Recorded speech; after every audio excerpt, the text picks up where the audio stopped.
Hello everyone, and welcome to Comic Book Cove, the show where we discuss and have overviews and previews and reviews of comic books. I'm Tom Morris. And I'm Josh Holderbaum. This week we are going to talk about some cybernetic superheroes. We're going to discuss the Justice League, Atlanteans, and Kryptonians. And it was a pretty good batch of comic books this week. Yeah, some really nice continuations on some story arcs, and Cyborg getting his own series, which is nice to see for a change. Yes, it is. He is formerly a Teen Titan. Now they bring him into the Justice League. This last 2 years, he has become an integral part of the Justice League. And we will talk about him here in this episode as we review and discuss the following titles.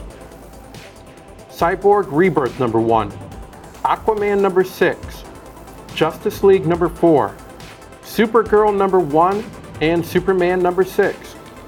And as always, spoilers ahead. Cyborg Rebirth number 1, The Imitation of Life Prologue. Well, we pretty much get a retelling of the origin of New 52 Cyborg, which kind of coincides with him fighting a giant nanotechnological monster called Malware that's trying to break into Star Labs. But New 52 Cyborg's origin is a lot like his classic counterpart. In this one, he needs cybernetics after a apocalyptic boom tube explodes and scars him and messes up most of his body. So his dad, Silas Stone, has to use cybernetics to save him. Wasn't one of his previous origin stories was he had I know at least a Superpowers cartoon, but wasn't it that he had a very bad sporting accident, so he was rebuilt as a cyborg? The one I remember previously was that he went to Star Labs one day to help his mom and dad out with an experiment they had, and they made a portal to another dimension, and this big gelatinous thing came out and disintegrated his mom and disintegrated like half of his body. Okay. And but he was into sports too, and that screwed up. Cybernetics screwed up his sporting career, because if the NCAA has one team with one guy with cybernetics, every team's going to want a guy with cybernetics. Which that was the exact reason why he couldn't play college. Really? Yeah, that was the exact reason why he was turned down for college sports. Wow. Yeah, that's one of the comics I own. And so in this we also see that instead of his mom getting disintegrated by a giant gelatinous thing from another dimension, she dies of cancer. Yes. And that prior to that, his dad was trying to keep his mom alive for all that time. And that's sort of the impetus for wanting to keep his son alive. Once Victor has his accident. Yeah, once he has his accident, he had done some top secret experiments, and this was using his son as the patient zero, pretty much. The guinea pig. Of infusing him with cybernetic technology. This, a little bit later on in the issue, we start to get the ethical dilemma of what his father is thinking, but Malware is going through the Red Room and his mission by someone is to infiltrate the secret room and try to find the source code? Yeah, which is that Silas Stone had this secret room in Star Labs that no one knew about. It wasn't on any of the blueprints. Right. And it has supposedly the source code for Cyborg's program. Yes. It's not necessarily what controls him, but it's the basis for his cybernetics. Right. To my understanding. So, I mean, it really sounds like... And once Malware gets there, there's kind of this recording that plays of Silas, and he's asking, did I really save my son, or did I just make a duplicate of him? And so it really sounds like Cyborg is going to be on a bit of an existential crisis for this, at least this first story arc. Because he was listening to it, he recorded it, and he was listening to it on the roof after all this was done about, the father wasn't sure what he created and wasn't sure if it was still human or was it machine. And until he knew he was going to keep the source code safe, and it put some doubt into Cyborg on what is he truly? Is he human? Is he a machine? Is he one or the? Is he neither? Is he both? Like you said, this is going to be the basis of what Cyborg feels. Does he still connect with the man, or does he still connect with the machine? Yeah. This is a lot like one of the old Swamp Thing story arcs where he finds out that he's actually not Alec Holland. Yeah. He's actually just a bunch of plants that absorbed Alec Holland's memories and everything, and then rebuilt his body with, lungs that don't work and a heart that doesn't work. But it was memories that Alec Holland had, trying to put himself back together. This was during the Brightest Day. Yeah, actually, that was even before that. This was about 80s at some point when he fought a Floronic Man. But he had, he rebuilt like a heart that didn't work. He was trying to do that from himself. Just to rebuild himself, and then finding out that he's not Alec Holland. This seems like it'll be a similar thing, but at its core, Cyborg is a guy. Yes. He's a guy with cybernetics running through much of his body, but he's still a human at heart. So I think that's, there's a positive outcome to his dilemma in the future, I think. Yeah, agreed. In the end of this issue, Malware's master kept on referring to Cyborg, I think, as Subject Zero, and he was studying him. The real purpose was really to study Cyborg to see what he was capable of. He was very satisfied and said that Cyborg was one of them, one of the androids, one of the technology-based beings, I want to call them. It was going to bring him back into the fold, that it was their time. On the screen was pictures, monitors with Cyborg, Superman, Red Tornado, a few others. The Metal Man. Yep, Metal Man. The Brain, the Doom Patrol enemy, the Brain. Yes. He was in there. Yeah, it was a who's who of androids and cyborgs in the DC universe. And this robot, this cyborg himself, at the end is kind of revealed to be some type of Silas Stone. Looked like him. Yeah, looked a lot like Cyborg's dad as a cyborg himself. Sort of almost like a weird anti-Victor Stone cyborg. Or really I would think like maybe a prototype gone wrong. Yeah. Because there's always in these mad scientists where these Frankenstein-style stories, there's always that prototype, always that first one that wasn't ready and it became an abomination, so they lock them away or they escape and they come back later to try to find their father's love, the creator's love. Maybe that was some sort of attempt to save, for Silas to save his wife, to create another body, but instead of using his wife for it, he maybe based it on himself at first as just the trial run. What do you feel we're going to see with, because Cyborg is an integral part of the Justice League, but now this Cyborg Rebirth is going to show us more of Cyborg proper, more of his backstory, what makes him tick, and what he thinks about. So I think, what do you feel we're going to see with Cyborg in the future? It'll be interesting to see where this goes. I'm thinking he is going to have to confront his dad about some of those recordings that he heard in the this hidden room past the Red Room, and it'll be interesting to see what the agenda of this crazy Silas Stone look-alike cyborg robot thing has in mind. It sort of reminds me of the like robots saying "kill all humans," that sort of thing. Sort of the robot uprising.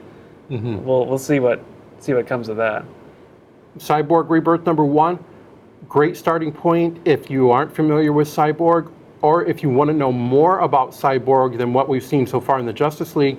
I recommend reading Cyborg because it gives us that man versus machine and more of the crisis that Cyborg is going to have to go through in the future to really feel whole.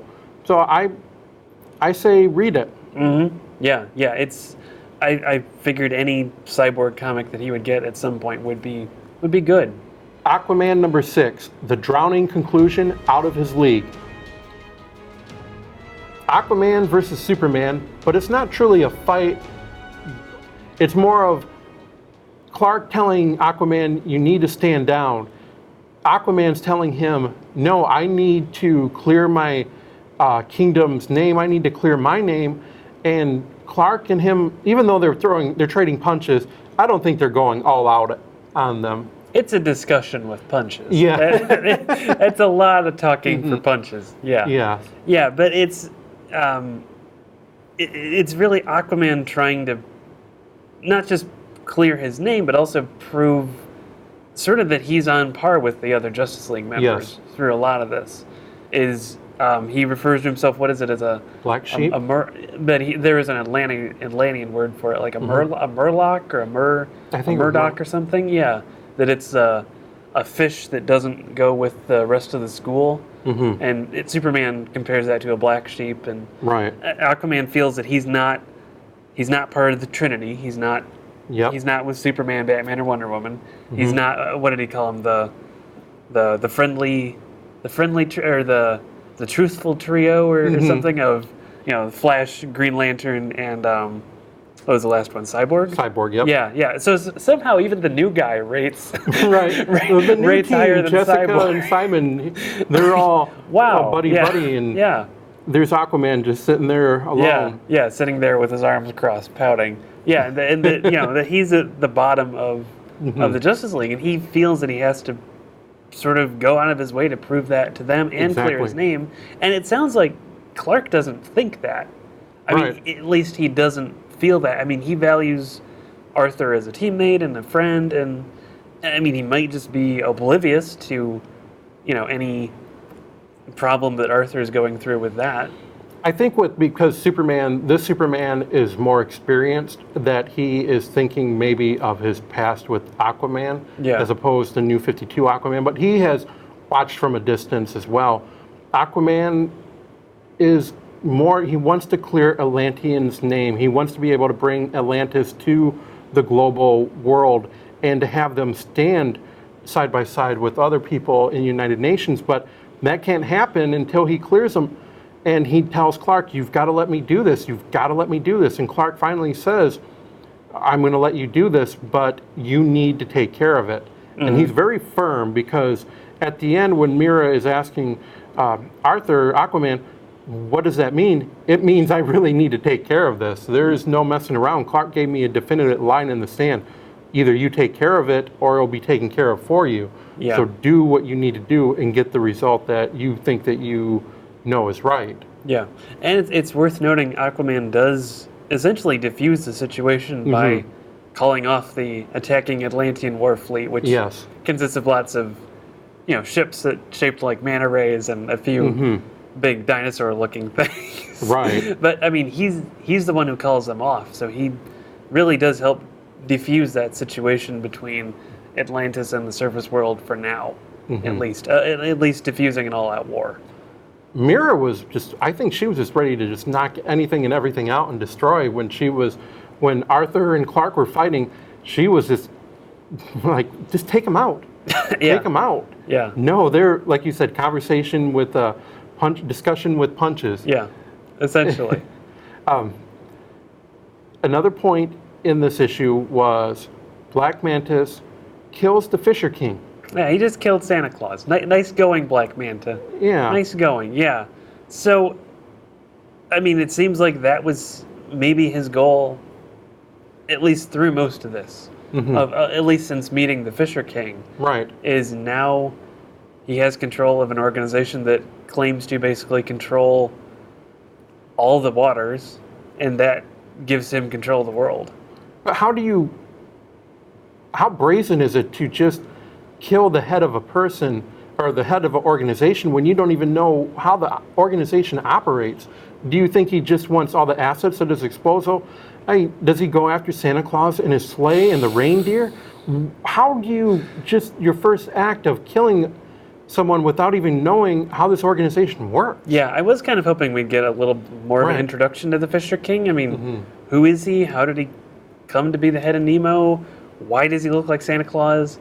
I think those are all questions I want answered, and we're not going to have them answered. And how does it operate? And we might find out something, even though he might have killed him, it might not even be as we expect it, because I was hoping, like you said, to get that issue, get this Nemo to be fully fleshed out instead of Black Manta just slicing and dicing his way to the throne.